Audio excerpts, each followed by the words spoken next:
ලෝකෙ කොහේ හරි රටක පූසෙක් නගරාධිපති කෙනෙක් වුණා කිව්වොත් විශ්වාස කරන්න පුළුවන්ද? මේක ඇත්ත කතාවක්. ඉතින් අපි මේ වීඩියෝ එකෙන් කතා කරන්නේ ඒ ගැන. AI වලින් හදපු මේ වීඩියෝ එකේ අතරින් පතර මේ නගරාධිපති පූසකේ ඇත්තම ඡායාරූපත් බලා ගන්න පුළුවන්. ඇමරිකා එක්සත් ජනපදයට අයිති ඇලස්කාව කියන ප්‍රාන්තයේ තියෙනවා කුඩා ගම්මානයක්. ඒ ගමේ නම ටැල්කීට්නා. මේක ඉතින් සීතල නිහඬ වැඩි කාලයක් හිමෙන් වැහුණ සාමාන්‍ය ගමක්. ඒත් මේ ගම ලෝකෙම ජනප්‍රිය වෙන්න හේතුවක් තිබුණා. ඒක තමයි ඒ ප්‍රදේශයෙන් නගරාධිපති ධූරය ලැබුණේ මිනිස්සෙකුට නෙවෙයි පූසෙකුට. මේ නගරාධිපති පූසගේ නම ස්ටබ්ස්. 1997 ඇලස්කාවේ ටල්කීට්නා ගමේ තිබුණ කඩයක්. මේ කඩේ අයිතිකාරිය නැග්ලි. ඉතින් නැග්ලිගේ කඩේ කළමනාකාරිය උනේ ලෝරි ස්ටෙක්. ඇය තමන්ගේ වාහනේ නවත්තන කාපාක් එකේ පූස් පැටවු පිරිච්ච පෙට්ටියක් තියෙනවා දැක්කා. පූස් අම්ම කෙනෙක් එතන පැටවු දාලා ගිහින්. ඉතින් මේ කඩේ අයිති කෙනා ටික දවසක් ගිහින් පූස් පැටවුන් එක එක අයට බෙදලා දුන්නා.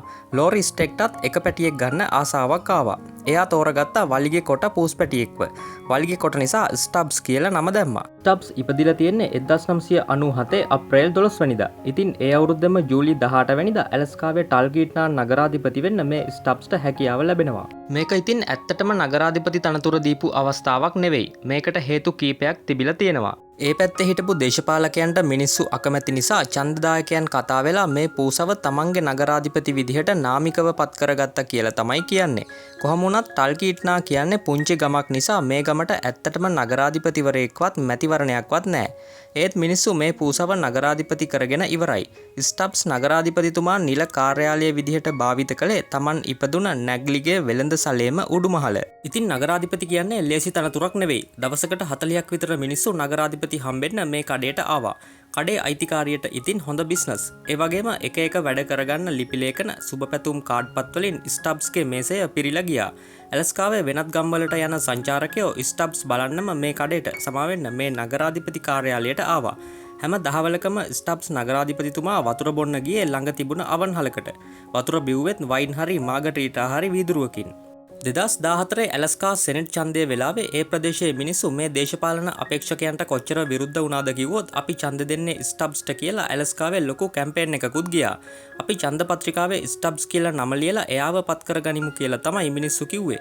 නගරාධිපති කම කරන එකත් ලේසි වැඩක් නෙවෙයි. මොකද දේශපාලකයෙක් නිසාම හතුරොත් වැඩි. ඉතින් 2013 අගෝස්තු 31 වෙනිදා ස්ටබ්ස් නගරාධිපතිතුමාට විපක්ෂයේ සුනකයෙකුගෙන් ප්‍රහාරයක් එල්ල වෙනවා.